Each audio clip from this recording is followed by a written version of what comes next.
Hello students. So let us start this chapter. So yesterday I gave you the little bit of introduction. So now we are going to move ahead from that. So first of all, we need to understand what is a constitution. So in simple word, I can say that constitution is a basic set of rules. Okay, a basic set of rules that has to be followed by all the countries, all the citizen of the country. So in Hindi we can understand ये संविधान एक नियमों का संकलन है जिसको देश के प्रत्येक नागरिक के द्वारा उसको फॉलो किया जाना चाहिए, वही संविधान होता है। तो अब हम इस चैप्टर के अगला सेगमेंट पे देखेंगे कि why does a country need a constitution. So today most countries in the world have constitution while all democratic countries are likely to have a constitution. It is not necessary that all countries that have a constitution are democratic. यहाँ पे ये चीज़ समझने की जरूरी नहीं कि जिस जो भी कंट्री में कॉन्स्टिट्यूशन है वो डेमोक्रेटिक हो। We at times we get confused. We think that all the democratic countries have constitution, but if a country has any other form of government or any other form of political system, suppose they are following the dictatorship or they are following any other form of the government, so they also can have constitution. So constitution has got nothing to do with the form of government. ठीक है, तो चाहे यहाँ पे democratic government है, चाहे socialist government है, चाहे किसी और तरह की गवर्नमेंट, चाहे डिक्टेटरशिप है, वहाँ पे कॉन्स्टिट्यूशन हो सकता है। तो ज़रूरी नहीं है कि कॉन्स्टिट्यूशन केवल डेमोक्रेटिक कंट्री में हो। उसके बाद the constitution serves several purposes. अब यहाँ पे देखेंगे कि कॉन्स्टिट्यूशन क्यों ज़रूरी है। तो सबसे पहला पॉइंट कि it lays out certain ideals that form the basis of the kind of country that we as citizens aspire to live in. मतलब कि कॉन्स्टिट्यूशन ही एक ऐसी एक वो चीज़ है या एक वो सिद्धांत है जिसके द्वारा कि कंट्री किस तरह की होगी, उसका आधार क्या होगा, उसके आधारभूत विचारधारा क्या होगी, ये कॉन्स्टिट्यूशन निर्धारित करता है।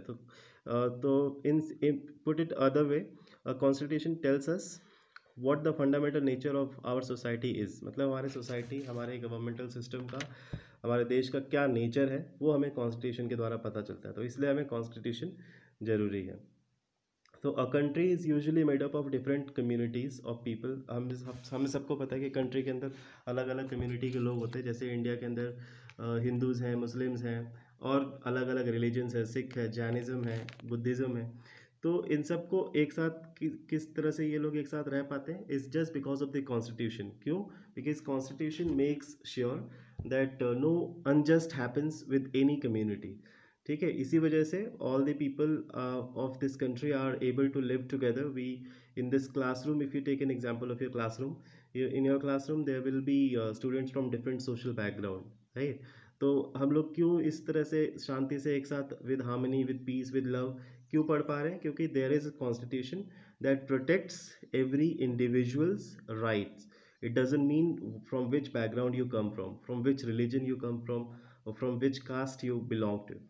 So we all come under one constitution. That is why it has been possible for people from different backgrounds, different religious or social backgrounds to live together. ठीक है, ये चीज़ हमें समझनी चाहिए कि संविधान की वजह से ही हम सब एक साथ रह पाते हैं, क्योंकि सबके ऊपर संविधान है जो हमारे अधिकारों की रक्षा करता है।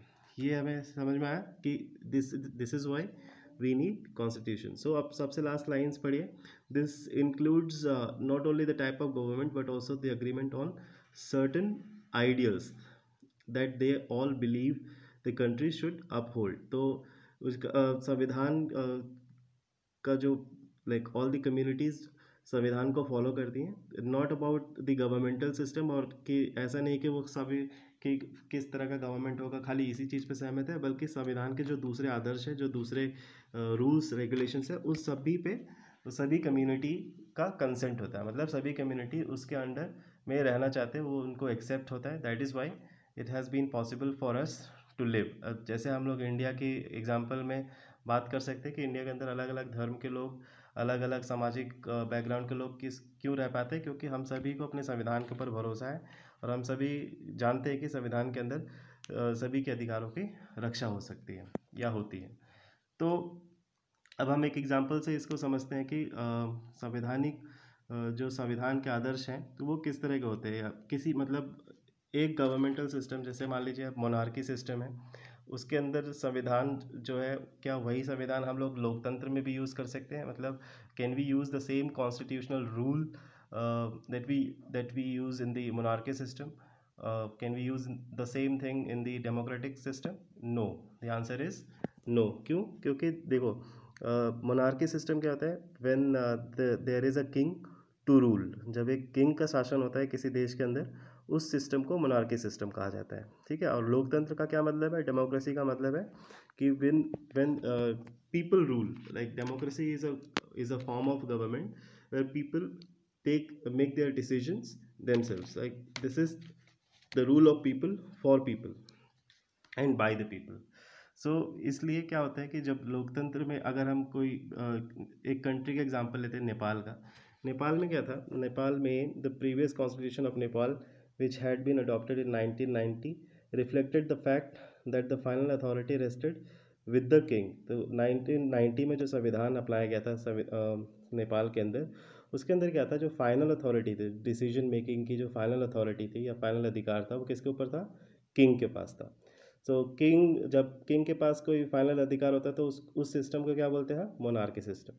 सो as a people's movement in Nepal fought for several decades to establish democracy, and in 2006 they finally succeeded in putting an end to the powers of the king। तो 2006 में उनको फाइनली सक्सेस मिला और 2006 में ही वहाँ पे फाइनली डेमोक्रेसी की स्थापना हुई। तो अब हम लोगों ने ये समझ लिया कि जो कॉन्स्टिट्यूशन वहाँ पे 1990 में था, क्या वही कॉन्स्टिट्यूशन 2006 में भी हो सकता था? नहीं। क्यों? क्योंकि 1990 के अंदर जो अरेंजमेंट था, जो पॉलिटिकल सिस्टम था, वो था monarchy. And in monarchy we have a different rules and regulation, different nature of the society. And in democracy there is different nature of the society, there will be different nature of the government, so we can not use the same constitution. That is why जब नेपाल के अंदर 2006 में लोकतंत्र की स्थापना हुई, तो उन्होंने एक नए संविधान की रचना की। और उनका नया संविधान कब बन के तैयार हुआ? वो बन के तैयार हुआ 2015 में। तो Nepal adopted a new constitution for the country in 2015। ये ध्यान रखना है आपको कि नेपाल के अंदर जो स्थापना हुई वो कब हुई? 2015 में। Just give me a second, I'll just underline this, you can see these lines, okay?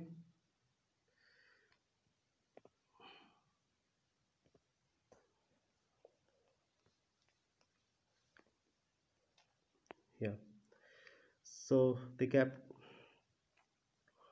right. Now the second important purpose of a constitution is to define the nature of a country's political system.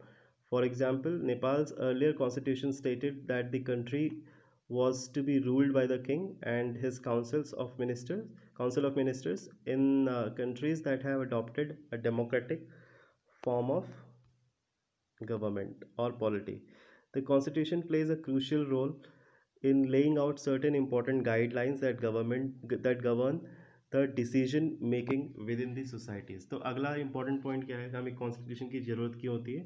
क्योंकि constitution plays a crucial role in laying out certain important guidelines that govern decision making within the societies। इसका मतलब क्या हुआ कि जो government है, जो किसी कंट्री में गवर्नमेंट है, उसके जो डिसीजन मेकिंग का प्रोसेस होता है वो किसके द्वारा डिसाइडेड होता है? That is decided through the constitution itself। That is why the constitution is required, because it lays down uh, it plays a crucial role in laying out certain important guidelines for the government, we can understand in this। So in a democracy we choose our leaders so that they can exercise power responsibly on our behalf। So however, there is always the possibility of these leaders might misuse their authority। So अब यहाँ पे हमारा तीसरा point मिल गया हमें कि constitution की ज़रूरत क्यों है?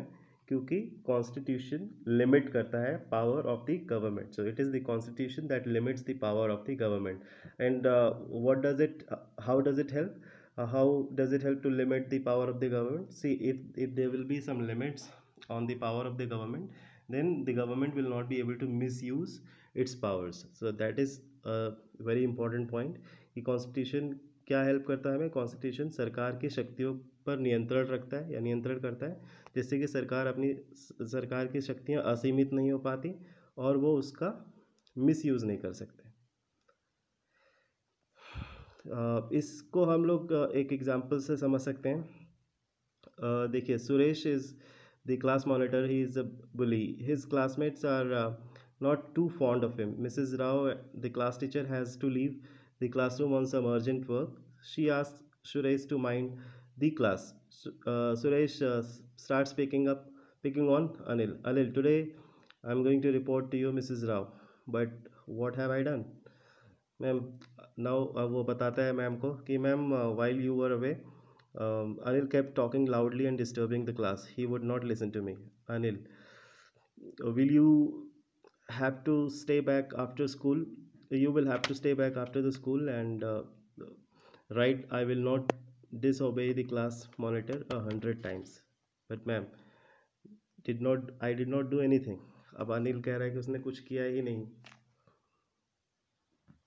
So, in democratic societies, the constitution lays down rules that guard against this misuse of authority by our political leaders. So, अगर आप समझिए, आप उस इमेजिन करिए वो सिचुएशन, तो क्लास मॉनिटर की तरह अगर यही सिचुएशन हमारे देश के प्रधानमंत्री के पास होता कि वो अपने आप से कोई भी डिसीजन ले सकते थे और उनसे he would not be answerable to anyone. So in that scenario, the country, I mean, he would have been able to misuse his powers. So this is through this story we could understand that there should be a limit on the power. So this is how our government works, and it all happens because of the constitution. So constitution जो कि powers को limit करता है, जिसकी वजह से misuse of power is prevented.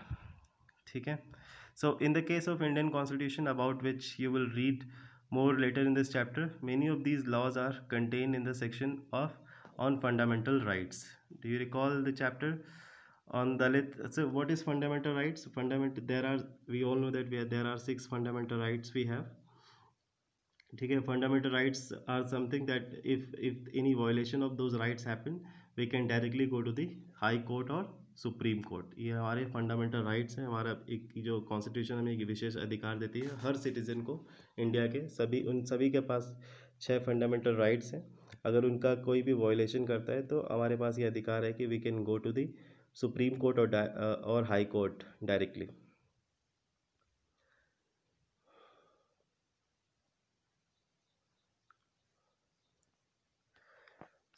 इस video में अभी हम इतना ही पढ़ेंगे. इसके बाद फिर नेक्स्ट वीडियो में I will continue with this chapter.